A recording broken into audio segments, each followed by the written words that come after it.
Food can be delicious and weapons can be used in fighting games. But what if we combine those? Whoa! Just like any other object in fighting games, with enough creativity, we can find use for food in a fight in ways we would have never expected. So let's go over some characters who bring their lunch to a fight.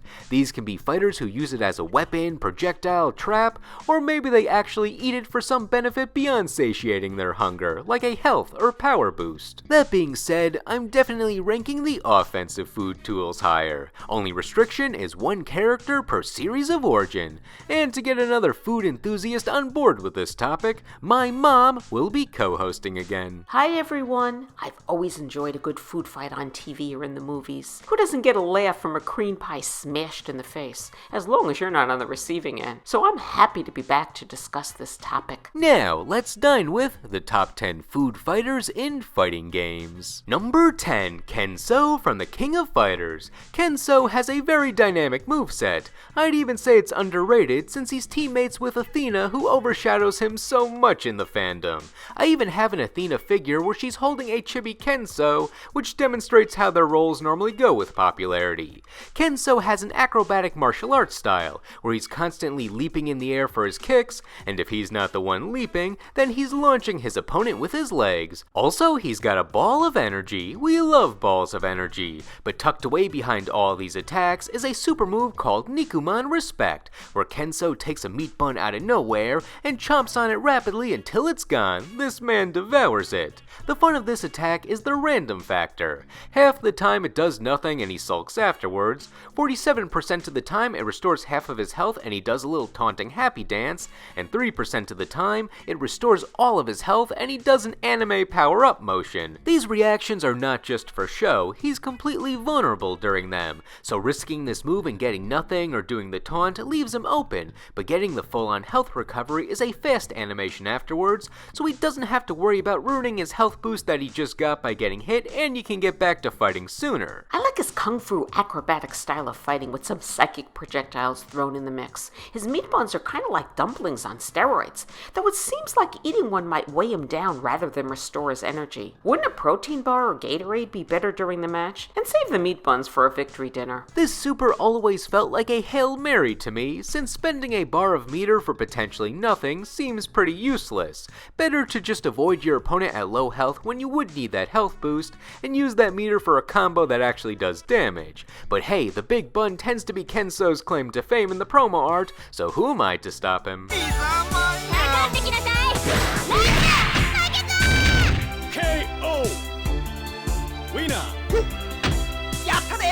Number 9, Birdie from Street Fighter. Food attacks in Street Fighter tend to be unpopular, not because people don't want them, but because the attack either turns out to be bad or doesn't fit with the character. The first was Blanca in Street Fighter Alpha 3, where he had the super move Tropical Storm. It showed up in Alpha 3, and that's it because the attack was not good. Blanca jumps up, loosens some fruit from some trees off screen, and the fruit falls to create impediments as he jumps down. It was slow, not controllable, and uses the delta motion to activate, which I never liked. I know fighting game characters have crazier input motions, but as someone who mainly played these games on home console, I avoided characters with these motions at all costs. That being said, there eventually was a more useful food fighter in Street Fighter, Birdie. In Street Fighter Alpha, his food attacks were non-existent, mainly being a brawler with ample chain attacks. Literal chain, not the fighting game term. However, when they brought him back in Street Fighter V, they kinda turned him into a joke. He still had his chains and brawling, but they made him more one note in the personality department, whose punchline was that he was always hungry. People viewed this roster spot as a waste for what they did to him, which is why I stick to using his classic outfit in this game to remind me of his better days despite that impossible hair hole. However, overlooking his one-note personality change, his creativity in the food department is pretty cool. Street Fighter V added V-skill and V-trick trigger, which gave him some food options. For his V skill, which is a single button press of both medium attacks, he has a food eat for one option. The food gives him 3 results: the donut, which just builds up the gauge for his V trigger, the banana, which deals a little damage and creates a tripping hazard, and the energy drink, which creates a rolling projectile. The speed at which that can rolls is great for Birdie's approach since it can mess up his opponent trying to get in. Same for the banana against jumping opponents. His other V skill is bubblegum, where he blows a bubble to either pop it for close-up damage or release it to create an arced projectile. It can also clash with the opponent's projectiles as protection, and the bubble can be blown bigger for more range, but Birdie cannot attack while holding it, so just make sure to have your strategy ready. One of his V triggers is also food-based, which is a mechanic that uses a secondary meter that you can activate when the meter is full, and that's where he eats a chili pepper. The spice may get to him a bit, but he gets a damage boost, increased speed, and his headbutt gains armor for the duration. What if he gets indigestion and can't eat chili peppers to activate his V trigger? I love when he activates it and uses his hanging chain moves. It looks like he's jumping rope with his opponent wrapped in chains as he swings them through the air. All in all, Birdie has a very nice arsenal of snacks. I wouldn't mind seeing them return if Birdie ever returns, just give him more of a story purpose besides being hungry.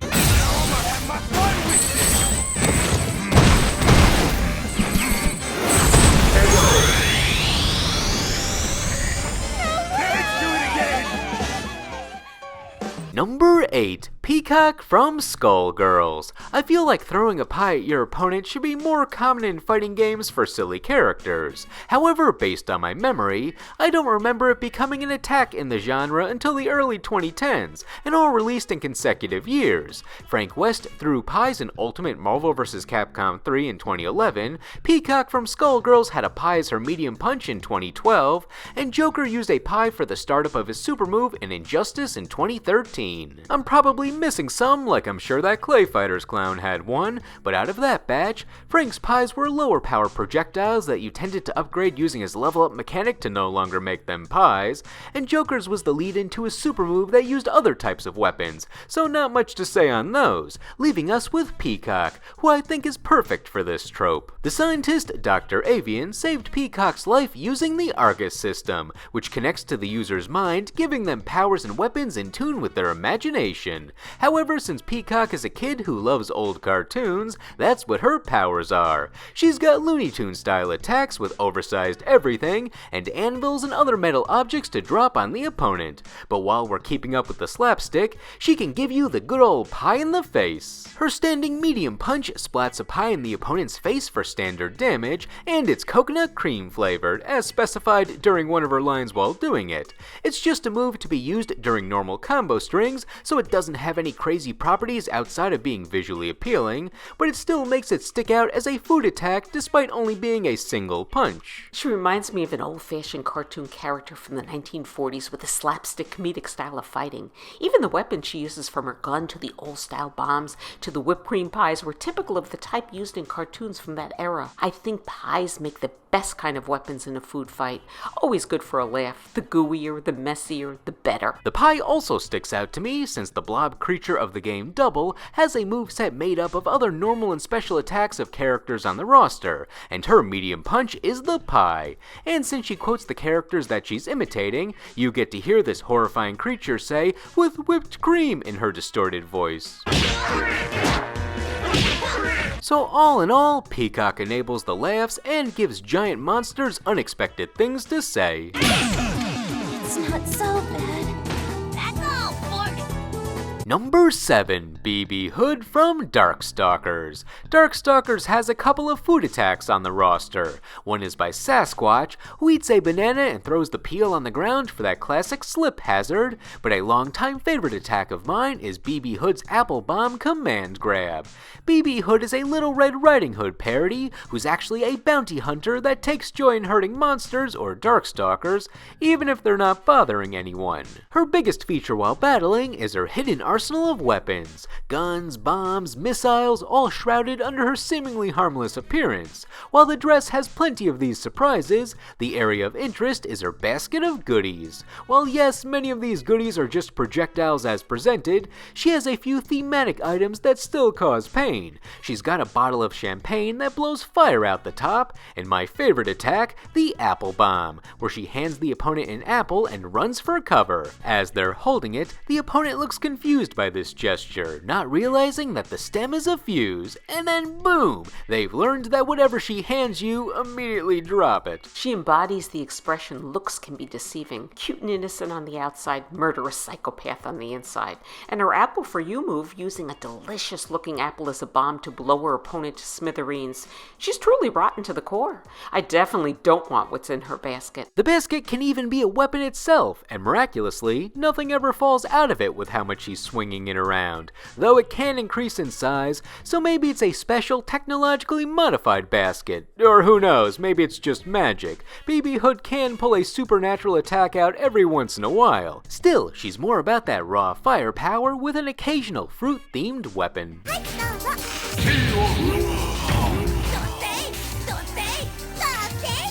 Number 6. Diddy Kong in Super Smash Bros. Diddy Kong is Donkey Kong's monkey pal from the Donkey Kong Country games, and like in those games, Smash Bros made him very agile, but for the topic of this list, he has a couple of food-themed attacks. These are pretty straightforward. They're two foods that monkeys like, peanuts and bananas, but they show the dichotomy of food waste. For the peanuts, he has a peanut gun, making for a fine projectile, but he uses the whole nut, never getting to eat it. However, for the bananas, he just discards the peel since that banana is like gold to the Kong family, so he makes sure to use every bit of it by making the peel a trip hazard. And if you try doing it too soon after throwing the last peel, he looks at you like, I can't help you, since he's not going to waste an uneaten banana, or more because of gameplay mechanics not letting you spam the attack while the old peel is right there, but still, I like to think he's just trying to be resourceful. Who knew the banana peel would be more important than the banana? For a laugh, yes, but for fighting, okay, I can see it. To be honest, he moves so fast I can't even tell when he's using his peanut gun. At least the banana peel is yellow and large enough for me to keep my eyes on during all those combo moves. So if you want a beatdown that provides a little snack, this Kong might be the guy for you. Game. Diddy Kong wins! Number 5. Sin Kisk from Guilty Gear. Sin is a hungry lad who's all about spinning, slamming, and thrusting his flagpole forward for attacks, but he also has a unique mechanic called calories in Guilty Gear Xr'd. Throughout the match, he burns the calories with many of his attacks, so to recover them, you have to eat meat. He has a specific meat-eating move called Still Growing that leaves him open for a sec, but it refills those precious calories. If he lets it deplete fully, then he goes into a long animation that makes him a sitting duck. The meat also has a bonus effect where it cancels you out of his move animations, so you can keep up the pressure without making the full attack play out, or stop an attack if it leaves you too wide open. In the following game, Guilty Gear Strive, calories were replaced with stamina, where you could dip into that meter to perform follow-up attacks for stronger or more combo-intensive hits. The issue is, the meat has nothing to do with it now, so it feels like they just brought that attack back for the legacy factor. But hey, it's got some fun randomness now. He pulls 1 of 5 foods for a buff that lasts for a few seconds. Meat increases his damage, lobster reduces the damage he takes, fish speeds up his movement, ice cream gives him the tension status for better offense, and a lizard restores health. It's okay overall. These buffs don't particularly seem worth it, but I like that if you knock your opponent away, it doesn't hurt to spin the wheel of foods. I can understand eating meat, lobster, fish, and ice cream, but lizard? No. I realize it restores his health, but couldn't he get that from adding in some vegetables now and again? A little broccoli, a carrot or two, some kale? I think they'd be faster to eat too, less chewy. Though I've never chewed lizard, I assume it would be dry and tough. Overall, Sin's eating move got a downgrade in terms of usefulness between games, but if you're a fan of random item tosses, this move might be for you. Slap! 悪いな、俺の方が大人だったってことだ。Number 4. Son Son from Marvel vs. Capcom 2. Son Son is the granddaughter of the Monkey King, also named Son Son, based on Sun Wukong from Journey to the West. He was from a platformer of the same name from the 80s, but for some reason, instead of adding the original Son Son to the crossover, they made a new character in Marvel vs. Capcom 2 based on him, which I assume was for the fun of it, since they could have easily redesigned Son Son, but hey, we got a cute monkey girl now. She's involved in the storyline too, but Marvel vs. Capcom 2 has one of the most hidden stories in fighting games, so it's not worth going into for this topic. Maybe another video. Son Son is very active when fighting, being able to run around with speed and using her pole for many strikes and giant strikes. But to keep up with this activity, she needs nourishment, and that's where fruit comes into play. Her Pow Block super move encases her opponent in a giant fruit, and then she gets to munching until only a small seed or pit is left, which she tosses aside while savoring the big fruit she just ate, and then the opponent pops out. This is one of the most visually appealing hyper combos with how quickly she devours that fruit, and it comes in a variety of 3 flavors, so it's a surprise which one you'll pull. This is based on the original Son Son game, where Pow Blocks would turn enemies into fruit when thrown at them, though that would be an instant kill while this game needs to let the fight continue, so they got creative with the reference. I like the way she uses food in 2 different ways. A peach to recover her partner's life shows she's a team player, and I especially love her Pow move. Calories from fruit don't count. At least that's what I tell myself. And when you eat it right before or after a candy bar, the calories really don't count, right? Besides her fruit super and assist, she has one other food adjacent attack, and that's her magical gourd, where she sucks up her opponent and then cooks them, but it explodes before she does whatever she was planning on doing, which I assume is eat them. This is based on the Journey to the West tale with the demon brothers Ginkaku and Kinkaku, who had a man-eating gourd. It absorbs whoever triggers its magical powers and then liquefies them. Dragon Ball even did a filler episode based on this tale. Always liked this move because I liked that episode, and I've always liked this moveset for the copious amounts of vitamin C.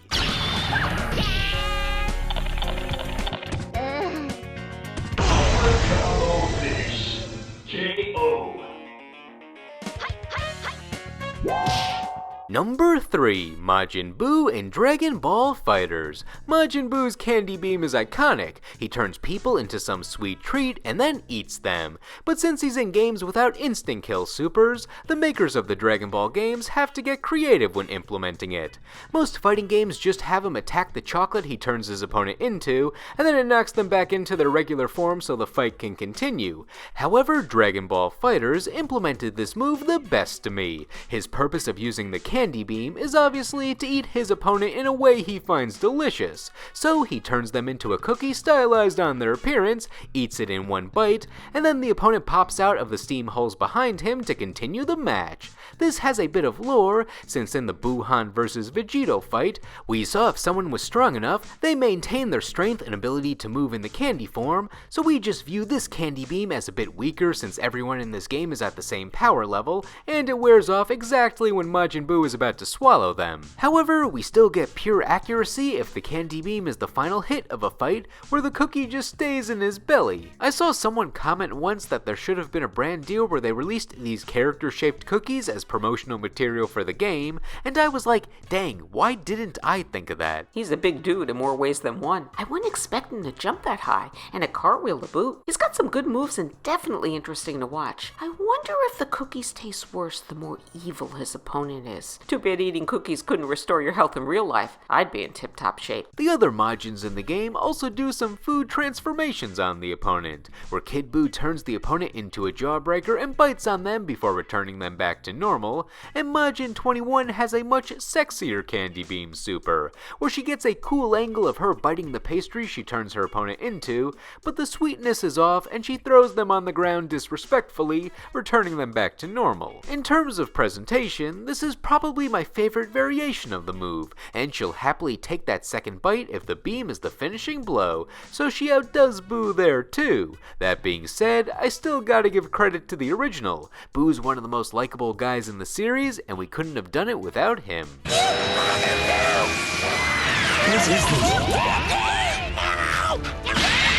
You would dare subvert justice?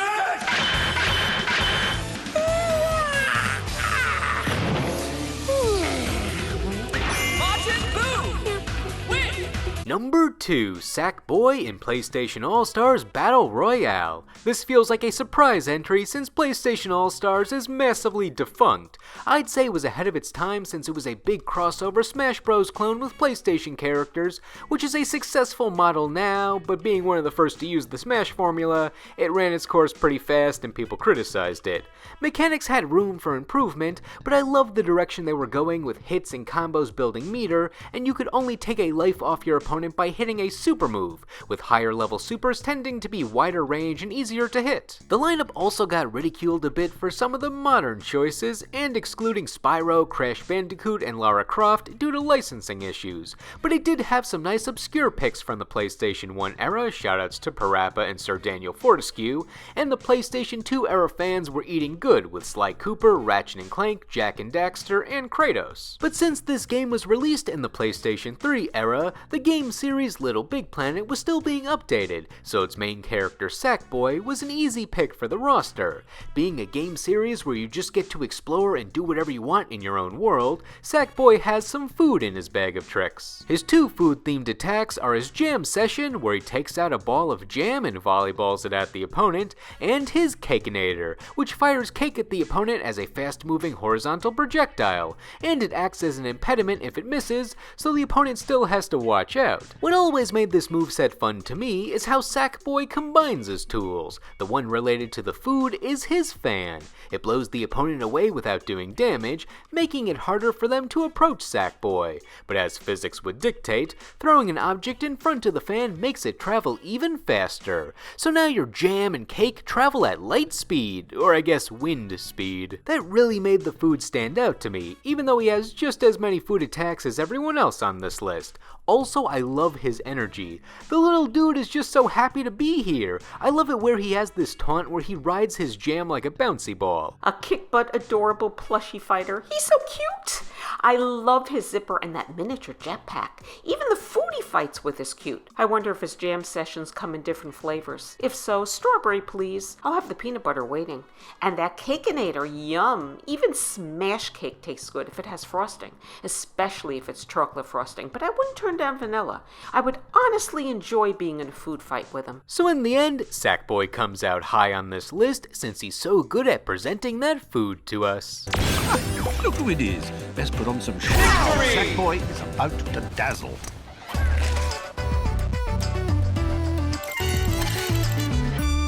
For number 1, we chose the fighter with the most food-themed attacks per capita. It also helps that he has a food-themed profession, and really goes over the top with it.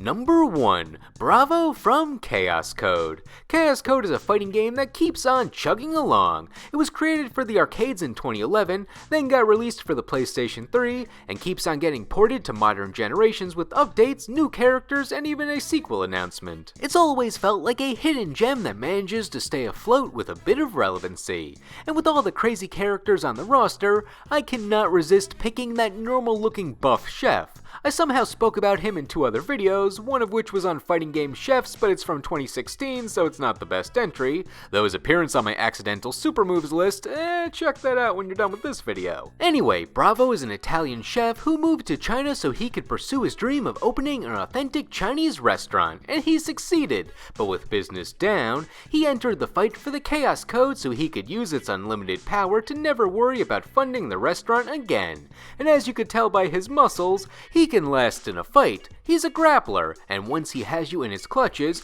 you're being put in or hit with his next dish. Outside of his simpler attacks, it's pretty much all cooking for his big hits and bigger special moves. What's he so angry about? His food looks delicious. Has anyone complained about his cooking? And how does he keep the food on the plates while he's twirling around?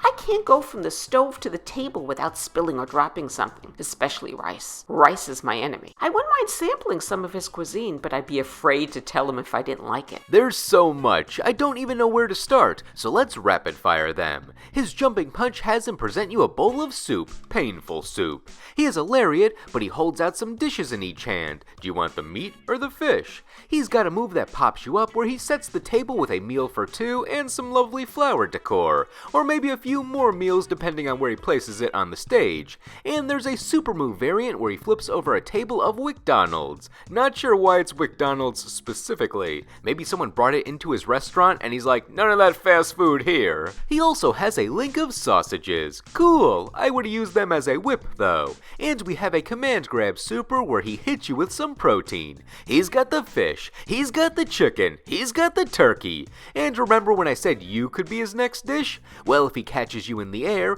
prepare to be encased in a dumpling. He also has a frying pan where he shows you how he flips out. And if you want to turn the heat up, his waitress brings out the soup that was getting to a proper boil to boil you for a few seconds. And he really keeps the opponent submerged in there. I think this is more painful than the hard hits. Speaking of the waitress, we need to discuss his most tragic super, where he does a running command grab, and his waitress was in the middle of bringing out like a dozen meals, and he accidentally throws the opponent into her, so she runs off crying and he punches out the opponent for revenge. This is such an upsetting super. Hold on, I got some commentary for this. Oh, she's crying. Oh, she doesn't want to get fired. It's not her fault. Oh man, and she fell over. And look how many bowls she was carrying. Wow, so many people were inconvenienced in that. Don't worry though, the waitresses get their revenge on a different super where they stampede over the opponent with nothing going wrong, including a slower moving old lady for a late hit. So, for being a chef that cooks for both his customers and the opponent, Bravo takes the spot as the best food fighter in fighting games.